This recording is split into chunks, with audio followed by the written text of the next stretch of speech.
respect, power. Banana! This is Illumination's terrible Minions movie, number 1. And I decided to record this in a heat wave because I make bad choices. The banana shirt's an accident. C'est la banana! Coming in 2015 after 2 smash hit Despicable Me movies, this was the point that Universal declared this franchise is just a money printer at this point. And boy did it show. Because in Despicable Me, the Minion gags are fun cutaways from the main movie, but here they are essentially attempting to do a full 90 minutes just based on those bits. And yet when they did the exact same thing in Minions 2, The Rise of Gru, I actually really liked it. They worked it out. We'll find out soon enough how they do with the 3rd movie coming soon. But the first time they tried it, they didn't hit the landing. Still worked for them though. This spin-off movie did make $1.159 billion, so... And thus began the baffling trend of lower quality movies and higher profit margins. For Illumination specifically. Though for context, that amount of gross made it the highest grossing movie in the franchise, and it still is. 11 years later. But though it made a lot of money and still continues to influence now, I still think this movie's pretty damn terrible. So let's have a look into just why that is. We previously covered this movie like 6 years ago, saying the Minions movie is coming back, but consider this another definitive terrible addition on top, as the movie opens up with inevitably the Minions singing the Universal tune. A solid bit to open, to be fair, but the Simpsons movie did it better. You know? The superior yellow cartoon characters. That being said, I do actually like the opening, showing Minions evolve from a cellular level with some crisp 2D animation. We at least start off very strongly. How quickly till it all falls apart. Feels very Ice Age coded, humor-wise, which makes sense. This is Chris Meledandri again. He's just jumped ship to start Illumination at this point. And we basically see that the Minions have fulfilled their namesake since the dawn of time, gradually working up the ranks of the biggest villain in the animal kingdom. It's a fun idea that they've just been on the sidelines of history, and it's their natural evolutionary instinct to latch onto the most despicable master they can find. It's almost a shame that we speed up into the 60s here, as I think a movie of different Minion bits throughout history would have been fun in itself. Kind of explains why the latest sequel is now just prequeling. Arguably, this movie is itself prequeling because they've already jumped ship to the modern day of 2010. But the slapstick and silent comedy throughout this opening sequence is what I really enjoy. Way smarter. And considering these movies lean more kid-friendly as well, there's a lot of death being played as a gag in this sequence. But hey, kids can't handle that. They are little psychopaths. Also, vampires are canon in the Despicable Me universe. All until one day they are narratively isolated just a couple centuries before the little man with the littler mustache shows up. Apparently this was centuries before? Minions 3 says it happens in the 20s. Still, I love that trivia, you know? Some masters are just too despicable. Turns out it's more difficult to merchandise goggle-eyed Tic Tacs if they have Nazi Germany on their CV. Who'd have thought? Why do I want to see like a MAGA hat Minion parody of the modern day? I think we made a joke about it in our last Despicable Me coverage. Something there. Has SNL done it yet? As the Minions form their own isolated society, our 3 lead Minions for this movie emerge. His name was Kevin. Which makes sense. You can't just have a swarm as your main characters. Bob was eager to go. Although, considering the movie's called Minions, it is kind of a bummer that we only really get 3 of them. Truth be told, Stuart had no idea what he was chosen for. Also, where do they go? Like, they're not in the Despicable Me movies. It's gonna keep happening. There's like Chris or something in Minions 3 earlier in the past. He's gone in this movie, who knows? At least with these 3, I guess they were just like, well, we have 3 principal character designs. Let's just use one of each. I think it's just part of the appeal of Minions. Maybe the first mistake here is that you do cut to just hundreds of them causing absolute chaos. So when they get their own movie and only 3 of them have proper screen time, Off to find their new boss. you know, it's a bit of a dud. Banana? Stuart? Anyway, just to confirm, we've completely avoided Toothbrush Mustache Boy. The Minions find themselves in the 60s with a big old picture of President Nixon on display. Something for the parents. It is the 60s. And so the Minions get drafted into Vietnam, intrigued by the chemical weapon Agent Banana. Of course not. They join in the protests, because they were eviler. And we get what we've waited for, right? By which I mean an origin story for their dungarees. That was in demand. That's why I bought my ticket. Are they Levi's? Who's to say there just so happens to be 3 size accurate ones hanging on a random washing line? Yeah, alright, that'll do. Where'd they get the hundreds after that point? I at least buy that more than them evolving their goggles before they'd even left the ocean. I get it though, because who actually wants to look at a minion when they don't have their goggles on? Like, that sounds like it's gonna be uncanny, right? Kinda looks like Homer Simpson's had his mouthpiece removed. Anyway, we basically just get a sequence of what you'd expect from this movie. Kids-friendly antics of the minions wandering around the 1960s. That's the movie in a nutshell, really. Mildly funny antics that make them look cute for merchandise. Case in point, giving Bob a teddy bear. And to be fair, even I can't deny, this guy's sweet. I do actually feel Chris Meledandri manipulating me here, though. Thank you. Anyway, doing an elf and hiding out in a shopping mall overnight, this is when the TV they're watching slips over to the Villain channel. Crazy, that's a thing. The biggest gathering of criminals anywhere. Surely if you announce it like this, the police will also know and go there. Sounds like a raid coming soon. If you tell anyone, we'll find you. But it's here we're introduced to this movie's somewhat underwhelming villain, Scarlet Overkill. An ironic name, I guess. It's red hot. There we go. That was pretty easy, finding the villain space there. Ah, but don't worry about that. Let's cut to Stuart chatting up a fire hydrant. Oh, hello, Papagena. Crepera con la papaya. Incredible. And after a few attempts, they managed to hitchhike. And what I will say is that they do actually manage to make the back and forth between these 3 characters really clear to follow.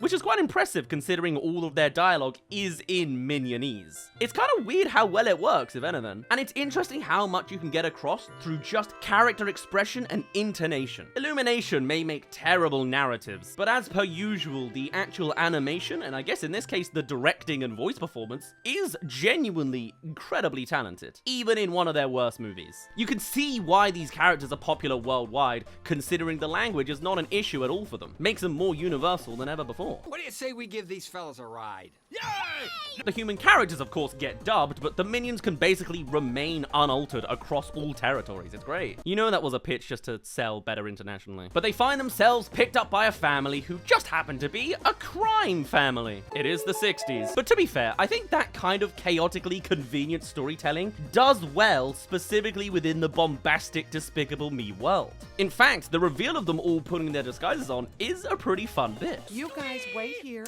We'll be right back. And because real firearms would be a tad intense, they even have the Despicable Me-coded weapons to boot. I absolutely love the fantasy weapons and vehicles in this universe. I've said it several times. In this case, it's paint cannons. You're still learning. The minions inadvertently helping them to escape, they establish that they're all headed to VillainCon. You're going to VillainCon, aren't you? Obviously a take on Comic-Con, and interestingly, the first Comic-Con was in New York in 1964, so there you go. It is the 60s. It's at this point we cut back to the other minions briefly, where it's just them being bored playing a game of football. That's soccer for those of you culturally incorrect. And though the point of the scene is, of course, to be boring, but it doesn't help make a movie good when your entertaining characters are just being boring for a scene. It very much feels like you could just show them doing any activity with a bored face, and then it's like, yeah, that'll do for showing them bored of their own independence. But still, you know, it's not a great scene. It's not what we know the minions for. This movie is essentially about the pursuit of subservience, which is kind of weird. The way they're not interested in doing anything themselves. I bet half the kids who watch this have now grown up to be interns for big tech corporations. Thanks, minions. Is that the point of the message here? Is there a message? But anyway, they find a new boss in the shape of the abominable snowman. Which is also canon in this universe, apparently. And then we cut away, back to just 3 minions. What do you want? A boring batch of minions, or an interesting 3 of them? And since our main characters don't speak much English, the daughter instead volunteers to do our next big piece of Tell, Don't Show. A terrible movie classic. If I was a minion, that's who I'd want to work for. Lovely stuff, thanks for that. Orlando. It is the 60s. And as they turn up to the convention base, complete with its emerging LED tunnel, we discover that there is absolutely no variance between the villain's technology capables of Gru's time and back in the 60s. It is the 60s. Considering how they've always been way more advanced than the rest of the world, it is kind of surprising that none of them actually took over the world. Like, what have we been doing here, guys? Does everyone just want to put this technology into cosplaying as villains? Fitting either way, because here we go, it's VillainCon. Apparently such an iconic part of the franchise that it actually got its own Universal Studios ride. Huh. Universal Studios. Cha-ching. Where we get this movie's obligatory Steve Coogan appearance. Every time I visit the future, I bring my future self back. Why is Steve Coogan like the John Ratzenberger of Illumination? Is that like a clause in his contract or something? Same as Pharrell Williams? Actually a really great idea for a gag though. We killed the original. They did not waste this movie's Coogan cameo. Anyway, over to Scarlet Overkill, The world's first female supervillain, who isn't the big deal character this movie thinks she is. She's a big bad villain, yeah. Doesn't it feel so good to be bad? But I leave this movie not really ever knowing what this character is. And maybe we don't need to. You know, it's a straightforward Minion movie. Get over it. You're turning 30 soon. Times change. I love you, Scarlet! But for the franchise that found its success through a truly iconic villain character who was complex and interesting, you want the first movie without that character to have a semi-decent antagonist to fill that gap, right? Who are you? Knights in shining denim. I think part of it may be that Sandra Bullock doesn't necessarily match the Despicable Me universe energy in quite the same way as Steve Carell or Kristen Wiig do. Like, this is an absolutely bombastic cartoon world, and I'm not sure Sandra Bullock is a fit. I think she delivers the lines well. I think it's more of a casting issue, maybe. And so, Meet my minions! they kind of fall into success in this scene, board her, again, ridiculously overpowered for the time period spaceship, and head over to England. Next stop, England. And as a British man myself, I am bracing for every red bus, telephone box, and fluffy-haired guard I can shake a queen at. It is the 60s, she's still around. But first, another brief cut to the underwhelming Abominable Snowman subplot. Like, cool, it's funny because they're singing in Minion language again, but this time just for Yetis.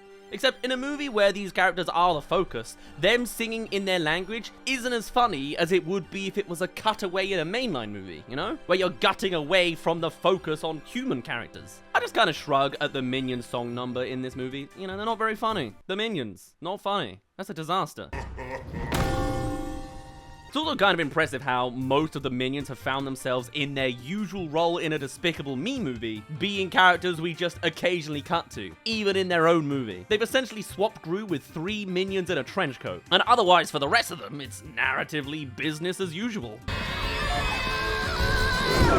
Anyway, back to Scarlet Underkill's base, and it's of course littered with 60s references. Sweet, man. It is the 60s. There's a Beatles haircut, what I think is Jimi Hendrix's guitar, that Andy Warhol suit painting, which to be fair, this line sums up the absurdity of that just perfectly. Finally, someone expressed my love of soup in painting form.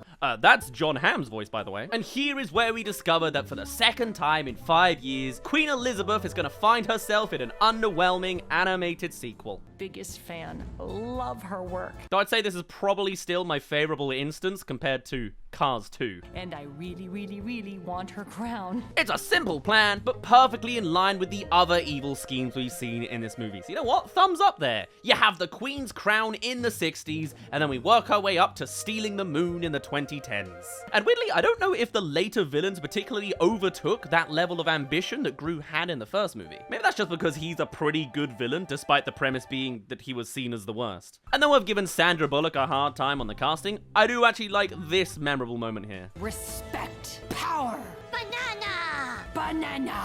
Hey there, thank you for making it to the halfway mark of this video. Come subscribe if you haven't already for more terrible animated movies. We've done all sorts of things, Despicable Me and Minions. We've almost done the whole saga. And we are going to be doing a review of Minions 3 when it comes out. We've got a playlist down below of all things Minions and Despic. So thank you for joining along so far. And now to the second half of the terrible Minions movie. Respect. Power. Banana! Banana. banana. And turns out her boyfriend is Inspector Gadget. You get my far-out stretch suit. And as they throw in this bedtime story bit, presumably to make Bob just seem cute again, Bedtime party? they do cut to a pretty nice stop-motion looking sequence. I don't know if it actually is stop-motion, but hey, it looks good. The wolf offered the three piggies a job. I like the trope of fiction within the fiction being told with a different animation style. It's like how 3D animated characters have their thoughts animated in 2D animation. So presumably, traditional animation, think in stick figures, I guess. Anyway, the stop-motion bit's fun. Great. As per usual, animation good. So the wolf sent the piggies to get that crown. And considering how the story usually goes between the pigs and the wolves, I like the underlayer of storytelling by framing the bedtime Bori this way. Good luck getting that crown tomorrow, little piggies. I know you won't disappoint me. On to less original ideas. As they then go and get that crown, we see the minions do Muppet Man. Please? Oh no, please. In fact, more directly, their specific Muppet person looks suspiciously similar to another movie's focus on largely non-verbal characters with the Shaun the Sheep movie that would have come out whilst this was being made. But hey, I'm sure it's just a coincidence, right? Oh, and then comes the most stupid mum humor of this entire thing, right? It's kind of already doing a lot of parent pandering, you know? It is the 60s now. Here's a bunch of references the kids aren't gonna get. But in a, this isn't funny, this is just content. We have a confrontation with a bunch of guards that turns into a whole dance sequence, because of course it does. The guards then become hypnotized and strip off, revealing their long flowing hair.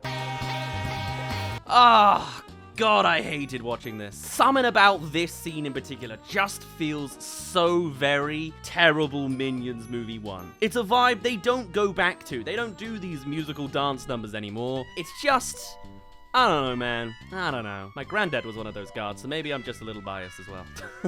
But after getting past them, they get to the crown room and then laugh at a blind guy. Gonna have to get through me. It's funny because he can't see. Punching down humor. It is the 60s. You think it's funny to mock the elderly? See? And complete with actually a period accurate looking London, they kidnap the Queen. Of course they do. It's always a strange, uncanny thing when real-world figures turn up in these, particularly as she is still alive at this point. Again though, if I was the Queen, I'd prefer this representation over Cars 2. They have a lot more fun with it here, as opposed to being the more benign appearance in that movie. And I just wouldn't want to be in Cars 2, period, really. I have to say, though, this is a really fun action sequence. I am adequately entertained here, and the animation itself is top-notch. Like, it's, as usual, it's solid animation on a sensible budget. Speaking of that, this is the point where we should really sit down and get our heads around the budget for this thing, okay? Because it only further explains why Universal continues to be all in with these movies. As we established, this is the highest-grossing Despicable Me movie, right? $1 billion. The production budget, $75 million. We're looking at a movie that cost less than 7% of what it ended up making. Almost a 15 times profit. That's the magic formula, and presumably why they've moved DreamWorks to the same outsourcing model. So underpay your animators. Which I'm no fan of, but it's got to be said that on the flip side, you have Pixar spending $200 million on recent Elio being completely ridiculous. And considering the Pixar original does not even make the same level of box office anymore, they need to be scaling these budgets down. Make $75 million movies again. But pay your animators well. I don't know. You know, we don't need to be making $200 million movies anymore. And whilst I don't like this Minions movie overall, it at least looks good quality animation on a budget less than half of Elio's and made 10 years earlier. There is some argument to be made here on the business side. Anyway, this is where the movie just kind of goes insane, as Bob lifts the sword from the stone. Which legend dictates makes him the new king. Listen, with the Minions, I figured you'd go extremely silly with it, but this tangent really changes gears from the story this movie had been telling. And it just suddenly happens. Also as quickly as this brief cut to Scarlet underkill. Yellow traitor! We haven't even edited that for copyright rules. That is genuinely how quick that scene is. So much to say that pacing-wise, this movie is just a hot mess. We briefly once again have the rest of the minions travel in yet another cutaway in their own damn movie, during which I dread to think that the new generation of moon landing deniers first got that from this gag in the damn Minions movie. Though actually reflecting it in a movie is unfortunately a funny bit. Welcome to Buckingham Palace. Confirming that the former King of England now just works for some has-been villain called Gru. Still, I say it's more plausible than some actual real-world events we've had, so... I mean, with hindsight, all his supporters wearing yellow minion caps is interesting. Damn, I really got my dream. And the monkey's paw finger curls. Anyway, if minion eyes forming the boobs of the Muppet Woman earlier wasn't enough, we have plenty of cruder minion humor chucked in there that we've seen in other movies before. Case in point, you got Bob wearing a thong, and then Stuart in a jacuzzi with 2 of the fire hydrants that he was chatting up earlier. But after just suddenly making Bob King of England, they try to bring it round to the Scarlet Underkill plotline. Yeah, this movie had a plot, remember that? And I was going to be made queen. Yes, it's the classic for this franchise in just having the villain tell us a few times their motivation, making the whole ordeal feel quite one-dimensional motivation-wise. Yet even then, I don't fully understand what the motivation even is. As she goes further into it, I was going to be the picture of elegance. Like, what are they even doing with this character here? Even in the earlier Big Bad Wolf bit, she mentioned something about being abandoned as a child. I'm not sure what the story is when they're straight up telling it to me. And it feels like they just kind of left Sandra Bullock to work out when to play calm and when to play extreme and goofy. And the plot continues to jump all over the place at breakneck speed. King Bob has officially changed the law, clearing the way for Scarlet Overkill to be crowned queen. It just all kind of happens, in all kinds of clumsy ways. But let's just shrug it all off and have the minions singing the monkeys in their nonsense language. Before Scarlet continues the betrayal thing after they just handed her the literal keys of the kingdom. What? But I feel so betrayed. So she leaves them in a torture dungeon where our beetle-haired guy discovers it's hard to torture characters bound by cartoon physics. Oh, whatever. Shall we have more Scarlet Underkill explaining her character to us? It's tell, don't show, and I still don't even understand it. But let's continue. It's all I've ever wanted. I'm going to be so happy. Thanks for letting us know, you interesting antagonist, you. You want to be queen, you want to be elegant class, you want the crown. You were abandoned as a child. Anyway, so Bob, Stuart, and Kevin just find a way out within minutes. Again, this pacing. We gotta get this done before the 90 minutes finish. Because despite the fact that they're about to take out a nation, these villains still can't work out the basics. Funny, when you want someone in prison for the rest of their lives, you typically check there's no basic way out, like an access point to the main sewers. And so the minions visit the set of Flushed Away, though unfortunately they do not encounter the slugs that kind of felt like the minions before the minions. They do meet a rat though, so good for them. Cue the Beatles reference. It is the 60s, and we cut to the forgotten piece of history where evil Sandra Bullock almost got crowned the UK's head of state. Ooh, you are so squishy. Of course, this doesn't quite go to plan, as the minions being chased by a bee leads to them dropping a chandelier on her. She doesn't die, of course. And we've got to go into a final chase of a bunch of villains and seemingly the whole country, chasing after the minions. It's one of the first things they wrote, I bet. They wrote the ending, idea, before they worked out how to get there. And then they never worked it out, did they? The one realistic detail, though, of course, being the rain. They certainly got that one right.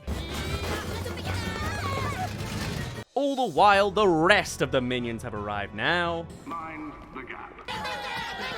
While Scarlet gives Kevin a textbook generic ultimatum. I will do it, Kevin, if you are not back here by dawn. It's a family movie, so she can't just kill them ahead of time. Leading us to the literal big movie moment they've been putting on all over the trailers. So it doesn't necessarily get its intended impact, does it?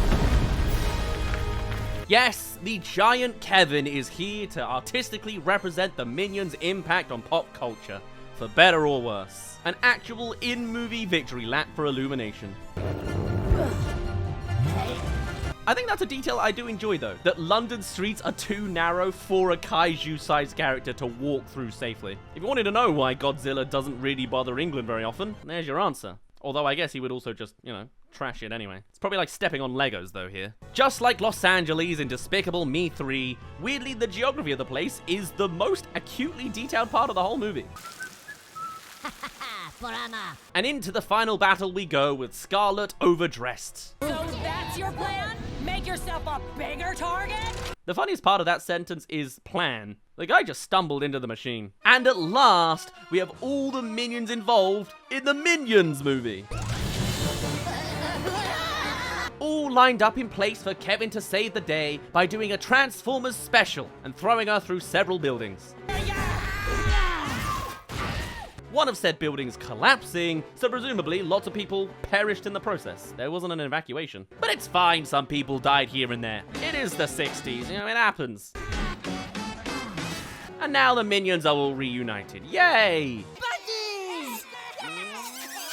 But inevitably, the woman who survived a chandelier to the head can survive being thrown through several buildings too.